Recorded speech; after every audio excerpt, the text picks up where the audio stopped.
don't think I introduced myself yesterday when I introduced Langer and Stryker, Strakowski. So I was sitting over here today while Kevin was playing, and I was thinking about some things as I tend to do.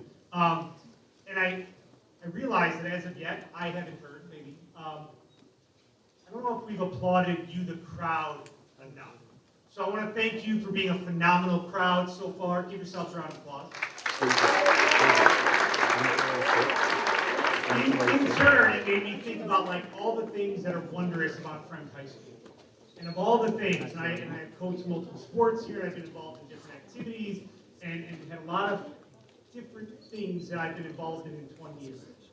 But of all the things that I find most wondrous, it's all of you, and your ability to sit and listen to the myriad of voices that we put in front of you during Riders Week, from your own to the professionals that you might see currently, right now, to Mr. Langer yesterday sharing something, and I don't know if you noticed a couple of times he almost got choked up. I thought that was incredible. It's very rare to get a principal, or at least somebody in administration, that is willing to be honest and raw with you, and I think he was yesterday. I thought it was amazing.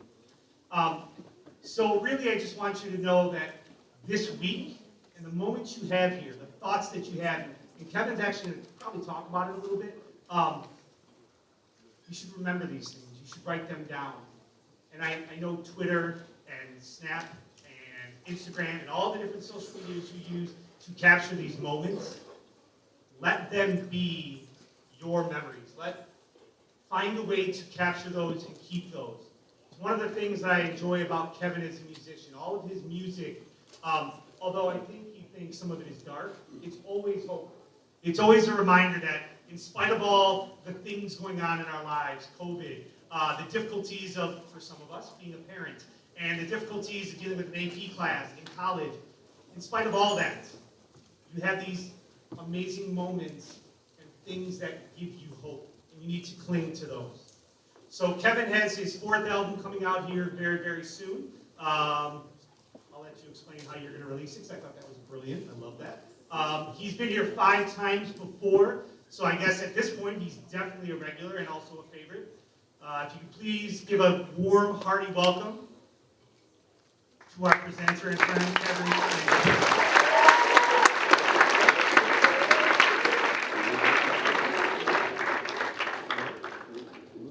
Morning, everyone. Happy Writers Week. How's the week been so far? Yeah, you kind of got into it a little bit. My name's Kevin Andrew Perkle. I'm a local boy. 5th year at Friend. Thank you, Friend, as always, for having me back. Truly an honor to be here. Yeah, I've been writing songs since middle school. It started off with me just making a bunch of noise with my first electric guitar in my bedroom and driving my mom nuts. Evolved into starting a band with my neighborhood friends and making even more noise in my house and driving my mom even more nuts. It kind of just like as I got older, that noise just became more and more coherent and more something that people actually wanted to listen to. And I've just been doing it kind of ever since. Through the years as a writer, and I've learned a lot about myself, both as a writer and as a person. I'll share some of that stuff with you guys today. If you're an aspiring writer or creative or really in anything, take some of this advice with you or leave it. But the first thing that I want to share, just about the songwriting process in general. If the music and the lyrics are there, it can be applied to literally any genre of music. You know, jazz, rock, hip hop, metal, whatever it is. If the melody and the lyrics are there and they're strong, it's a good song no matter what genre you dress it up in. So as you begin to think about, you know, your own songwriting, kind of anchor yourself to that idea. Focus on the melody and on the lyrics. For me, I've learned that the writing of pretty much all of my songs starts with a title. I think that's kind of that can be surprising to people. A lot of time I'm asked what comes first, the music or the lyrics. It starts with the title, and I keep a list of titles like in my notes app on my phone. Maybe it's something I overheard in a conversation at a coffee shop. Maybe it's something I heard in a movie or read in a book or something that a friend said to me. Just little phrases or words. I keep a note of it. I think about them, and I try to apply these words or these phrases to try to give them narrative structure. But even more importantly, the way the word sounds or phrase sounds when you say it, and however many syllables are in it, that could lend itself. That could inform how it fits into the rhythmic structure of the song. So yeah, I found that to be a useful way of approaching songwriting. I'm not a classically trained musician in any way. I took guitar lessons in 8th grade. I learned some key chords. I learned how to play Green Day albums from start to finish. But from there, really, I just kind of let my passion and my curiosity take me from there. I didn't have years of piano lessons behind me or anything like that.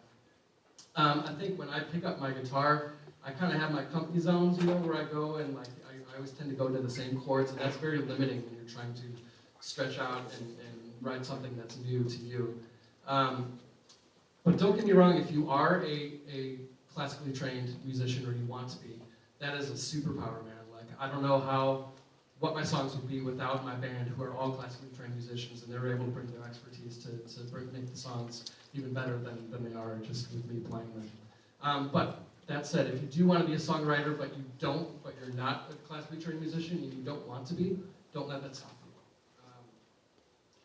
you. There's not one way to do this thing, to be a songwriter, to be a musician. If there were, we would all be doing it, and we would all be rich. You just have to find your point of view as a writer, and ways to share your lived experience. And if you put yourself out there, I promise you will find someone who shares that point of view, who shares that lived experience. And that's the connection. That's what we're seeking for when it comes to songwriting. Sometimes the most important thing you can do as a writer is nothing. Please do not go to your English teachers and say, Kevin told me to do nothing when you have a paper due. That's not what I'm saying here. Writers just need time and space to exist. I can't tell you how many times I've spent, knocking my head on the table, hoping ideas would just spill out of my ears and onto the page. It doesn't work that way. Give yourself time to just be a human out in the world. I find that some of my best ideas come when I'm doing mundane tasks like waiting in line at the grocery store or cleaning the kitchen. No matter what, you're a person. And as long as you're a human being in the world, you're going to be thinking and feeling things. And eventually, if the writer is in you, those ideas and those feelings are going to just spill out of you. So be patient with the songwriting process. Yeah, I think that's it in terms of some words of advice I have to offer you guys. Find me on Instagram at Kevin Perkle, PRCHL. Find me on TikTok. I'm new to TikTok. I think I got my first follower this morning from the previous period. You guys can yell at me up there on there about what I'm doing wrong over there. I could use all the advice you got. But yeah, now let's get into it. To start off, I'm going to play the very first song that I wrote as a solo artist. Like I said, I was playing in bands for a long time. And then I went through what I'll describe as a world-ending breakup. It's just like the worst feeling in the world. And people have a lot of vices to cope with things like that. Thankfully, I had my acoustic guitar in that moment. And man, I just picked it up and I just started strumming this pattern like this, just sitting there sad and lonely in my bedroom, thinking about the love of my life who just broke my heart. And then these words just started kind of coming out of me, and that's where I really kind of identified something in myself as a songwriter and thought that this is kind of what I should be doing. It's a really strange thing to revisit feelings in a song that you experienced, I don't know, like 15 years ago or something like that. But yeah, it's fun. So if you're listening to the lyrics and you're like, is this dude okay? I'm cool. It was a long time ago.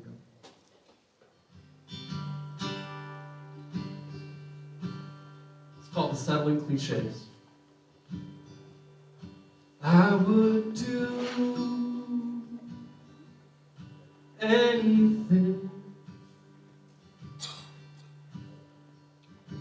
turn you again, my friend. I would do nothing more to forget. I saw you at all. To forget, I saw you at all. See, I can say anything to tell myself I'm okay, but I still sleep next to her, pretending she's you, pretending she's you. So while you're looking out that door, you hear me knocking on the front. You don't move, and I don't care. Silly year, I'd just be knocking.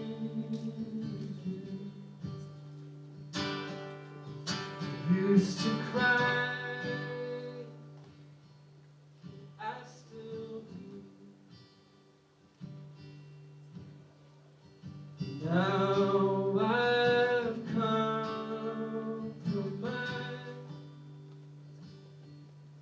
It's better to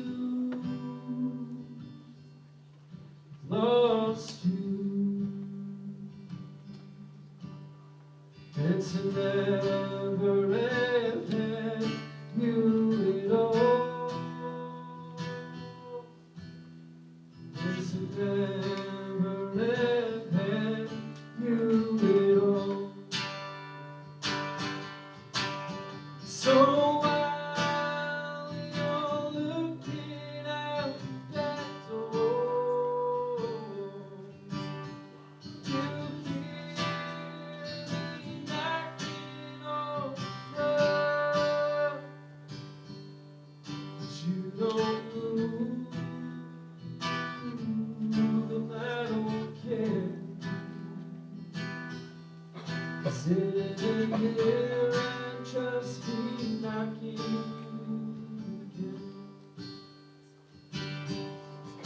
These are the things that we share. Stop.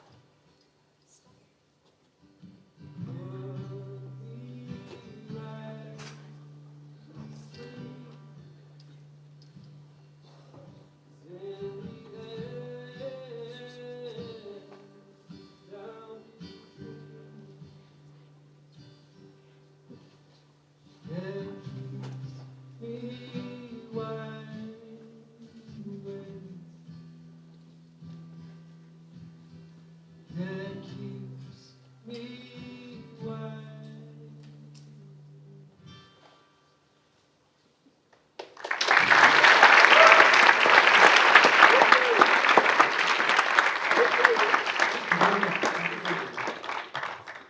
So,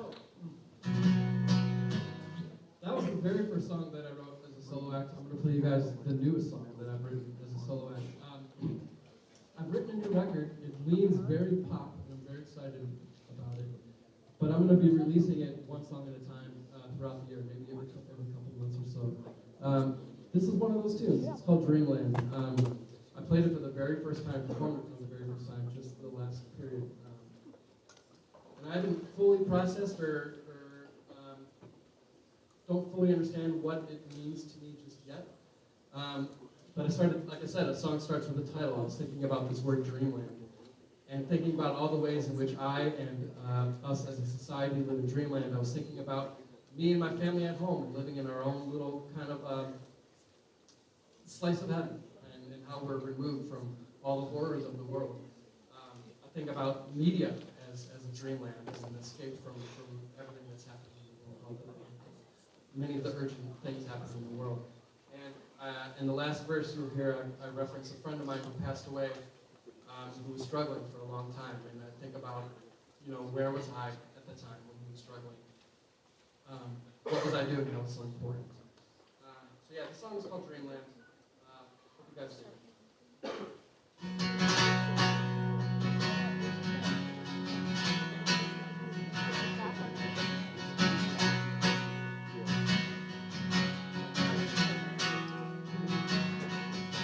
I see them walking in the garden, eyes like starlight, hearts like diamonds, tender handcuffed me to this feeling.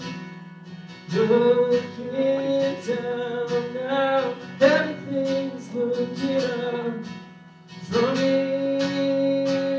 When we're caught in this dreamland, watching the world on fire. Dreamland, I'll take higher and higher.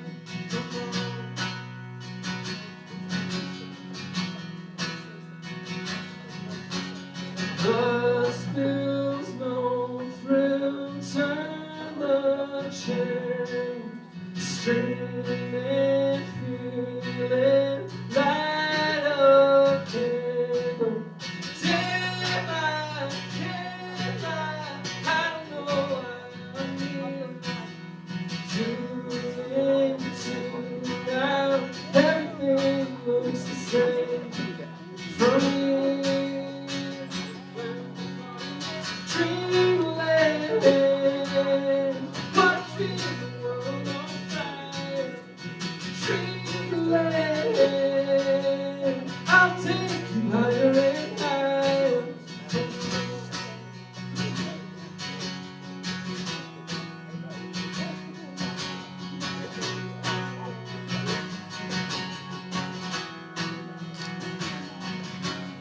Tommy and me were like family. Years past, time lapse, tiny family. Then why do I live in all these illusions? Lifetime goes by when we all look away. In this dreamland, watching the world on fire. Dreamland, I'll take you higher and higher. Come on.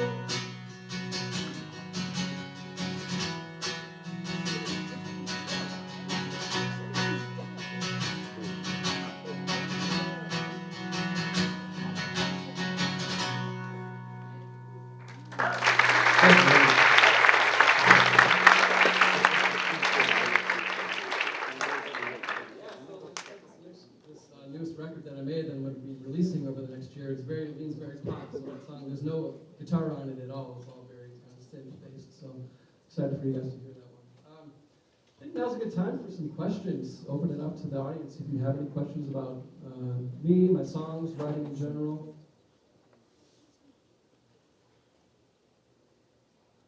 Yeah.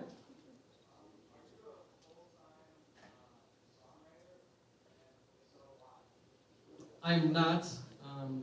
I feel that's a very, in these days, the economy just isn't there unless you're like Adele or Taylor Swift. I have so many people who are full-time musicians, but they're still picking up those shifts, at the coffee shop to get that insurance. Recently, I played a gig and I met a band with touring artists backstage. They all found out they were playing that gig the night before. They had to get their shifts covered, fly from Nashville to Chicago to play the show. So if you're able to do it full-time, A, you're lucky, and B, if you're not a massive star, chances are you're struggling. That's just the reality of things. But I think we need to break the stigma of if you're in it, commit 200%. There's a lot to be said for, having health insurance and also pursuing your art. I don't feel limited in terms of my being able to get out and tour, my willingness to be able to write and record. So it's the landscape of the industry has just changed. But yeah, I do not do this full time, and my family is thankful to me for it. Anyone else? Yeah. Do I ever get self-conscious sharing my songs? I'll tell you what, my wife is the gatekeeper. She will be honest with me. I play her this thing, and she'll be like, bro, that sucks. And then I bring it back to the drawing board. So if it passes, her name's Allie, if it passes the Allie test, then that's how I know I'm good, I'm in the clear, and I can approach the microphone with confidence. Yeah. What inspires me to write my music? Really, just everything. I'm just really what comes down to is I'm just like a ridiculously sensitive person, and it's really the only way that I. First of all, I'm passionate about music. I always have been since I was a kid. But like once I was able to utilize this thing and my voice as a tool for processing those big emotions that I have, that's really kind of what keeps me going, what keeps me writing. We'll do a couple more questions as we go. I'm going to play you guys a song from the last record that I made. This is, it was written during the pandemic. Kind of my pandemic baby. I was working on it for most of the time and recording it from home in my little home studio. But this was the first song that I wrote of the bunch. I found myself kind of conflicted because outside of my door, the world seemed to be falling apart, right? There was no, you couldn't get toilet paper at the grocery store, and basketball was canceled, and people were scared. We didn't know what was happening.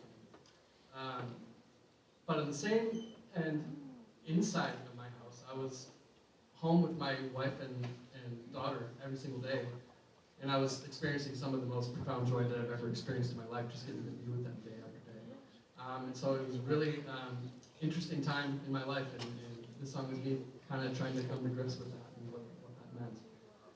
So it's a little love song for my family. It's called The Whole World is Burning. Very romantic, isn't it?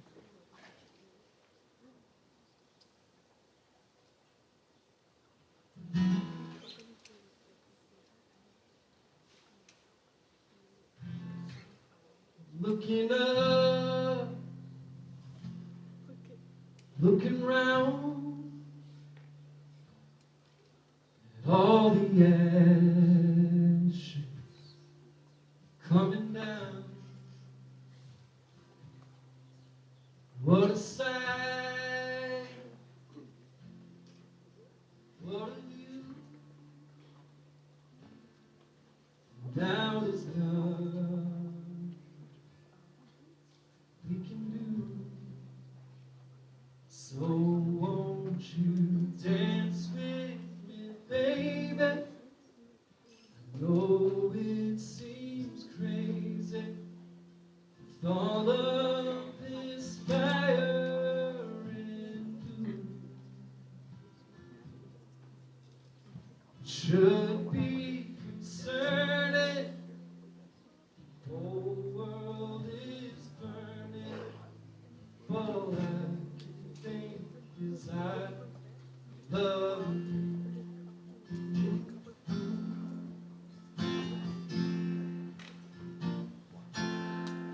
The moment comes, the moment goes, away with thorns. Moment so for a high, for a kick, and now I'm reeling with the feeling again. So won't you dance with me, baby? I know it seems crazy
should be concerned.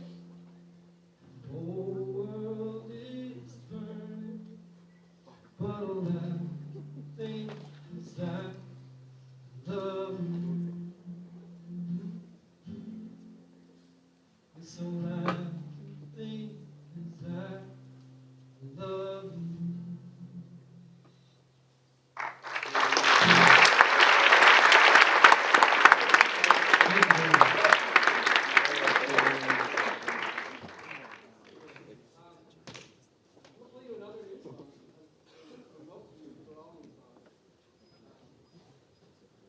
Yeah, this is just I'm such a weirdo. I can't just like find a normal way to say I love you. I have to like frame it around the world being on fire. And this is another example of that. This is a song about my love for our planet and all of its inhabitants. It felt somehow too like sentimental or something if I was just to write a song just saying like the earth is beautiful. So I wrote from the perspective of like an Elon-esque figure. You know, people like him have grand ideas about colonizing the planet and leaving Earth. So I wrote from the perspective of someone like him who did that. He's living in another planet, only he's up there and he's lonely in his kingdom and he's looking down on Earth and he's remembering all of the people and the places that he left behind. So this is a love song. It's called Night on Earth.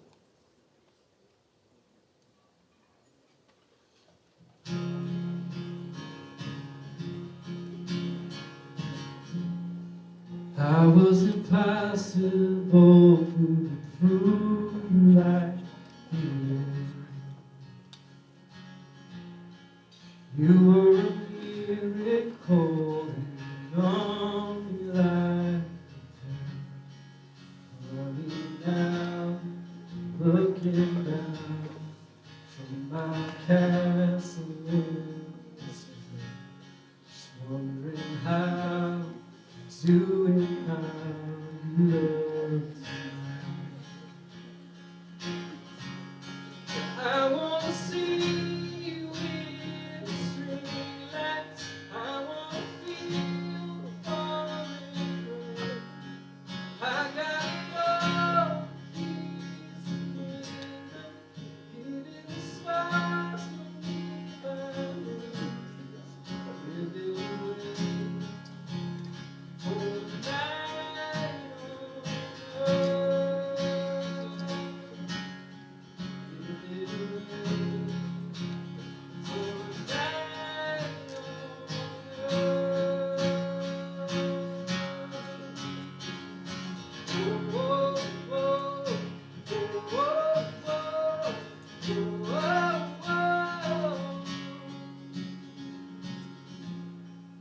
in every quiet hour, I can hear the music.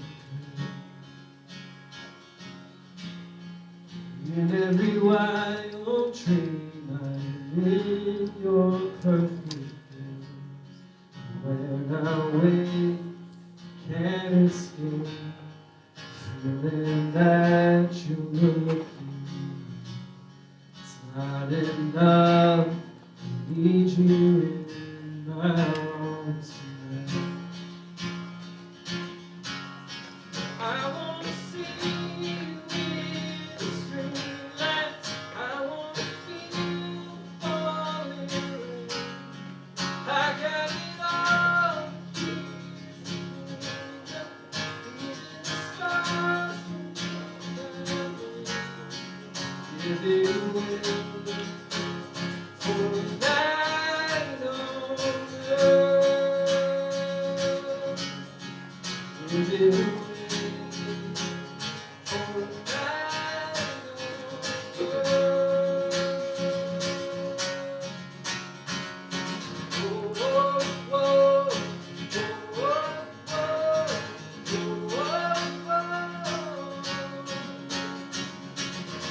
oh, oh.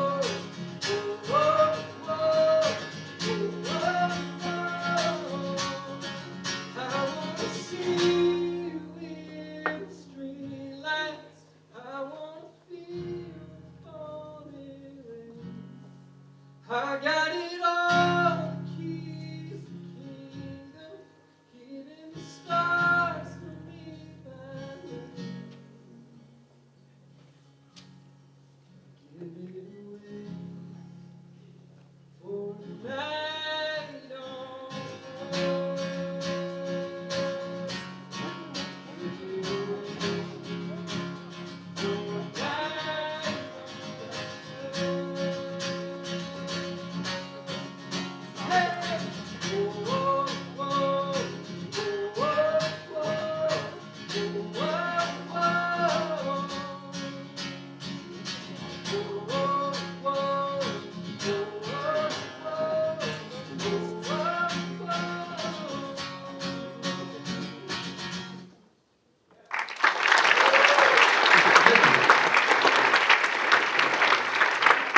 questions, if anyone has any. Yeah?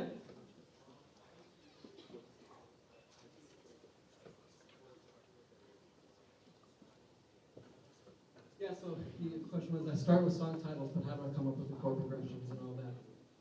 You know, it's funny, like I said, I write a lot of the songs kind of without an instrument too, so I have a title, I kind of cook up the whole song in my imagination, you know, what the melody will be, what the lyrics could be.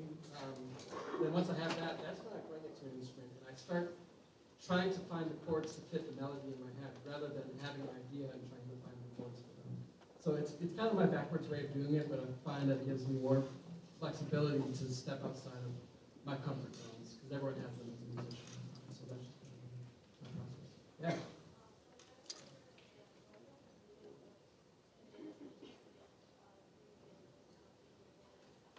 Advantage and disadvantage of being in a band versus not being in a band. When you play solo, you get more money. I'm a fair dude, so when I play with my band, I split it up evenly. And it really just depends on the gig. If you're playing in like in a club and like people are there, it's like nightlife and they want to have a good time, then the advantage is just that like you're giving people a good time, and because of that, you're having a better time. I can't tell you how many crowded bar rooms I've played as a solo act, and people just talk over me. So like I just don't want to do that. So if I have an opportunity for a gig like that, my band's going to be with me. But if it's a gig like this, where with an awesome, attentive audience, though, I feel like the band would take away from kind of the heart of my songs. So yeah, there's a lot of advantages and disadvantages. Right now, disadvantages.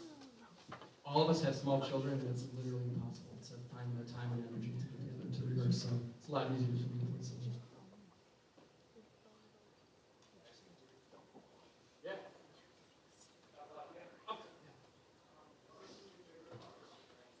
My favorite artists or bands. I'm an insane person.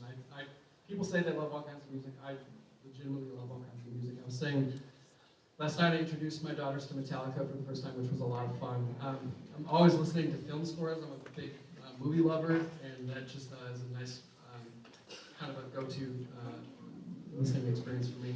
Love Wu-Tang Clan. I think they're just one of the greatest gifts to American music ever. I love jazz, especially during the holiday months. Just kick it back, watching the snow come down. Yeah, that's it. I don't have a one good answer to that. Cool. I think we got time for one more too. This song is called Terrified. This is a song that I wrote. Some songs take months to write. They take years to write even. This song I wrote in about 15 minutes. I was working at Starbucks at the time.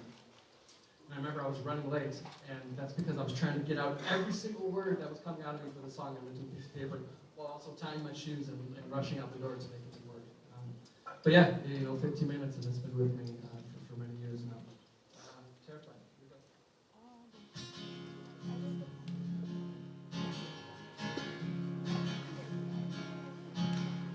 Symbol of your kiss, all the men who stumble after it.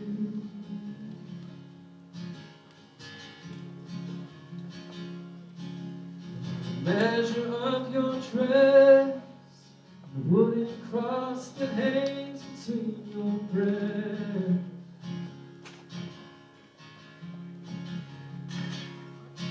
And by the map of my heart, only seems to lead me where you are. I'm terrified, terrified of you. I'm terrified, terrified.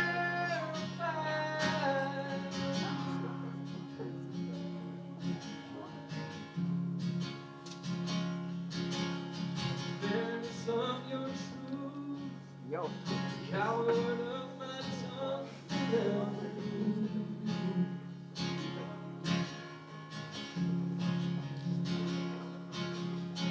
back to your land, bitter in my gut,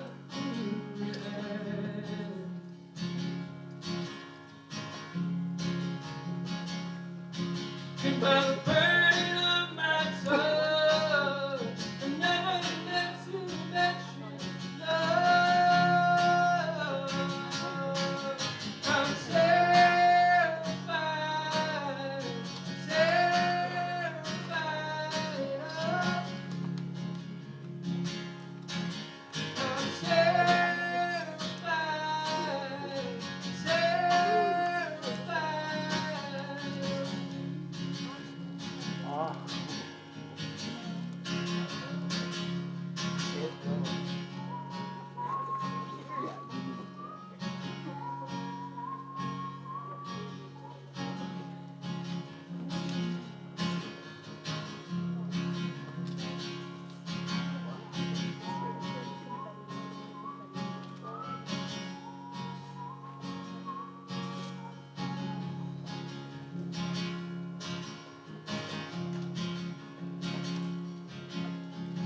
got time for a couple more questions if anyone has any. Right in front, yeah.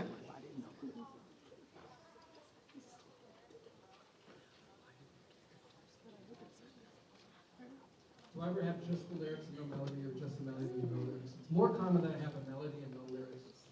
I have probably 563 voice memos in my phone of just like melody ideas. Just something I want to get down so I don't forget it. But then like trick is getting back to those melodies and finding the right words for them. It's tough because I could write a bunch of lyrics and try and match them with the melodies, but it doesn't always work that way. So I don't know. I don't really know the answer. Somehow it just happens and it comes together. But definitely if you're interested in songwriting, I would practice both, you know. Back middle. Yeah.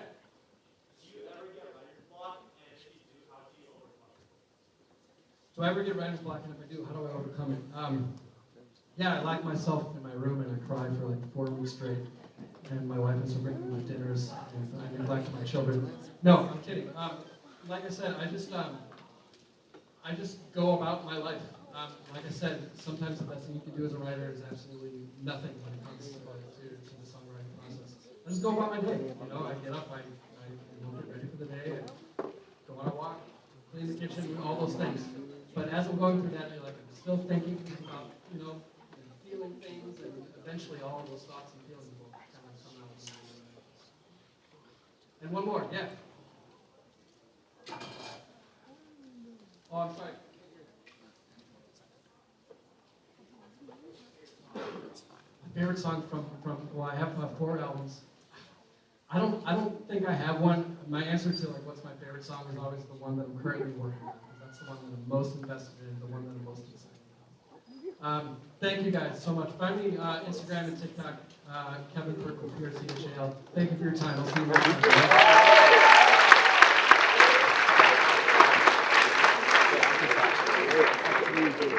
time.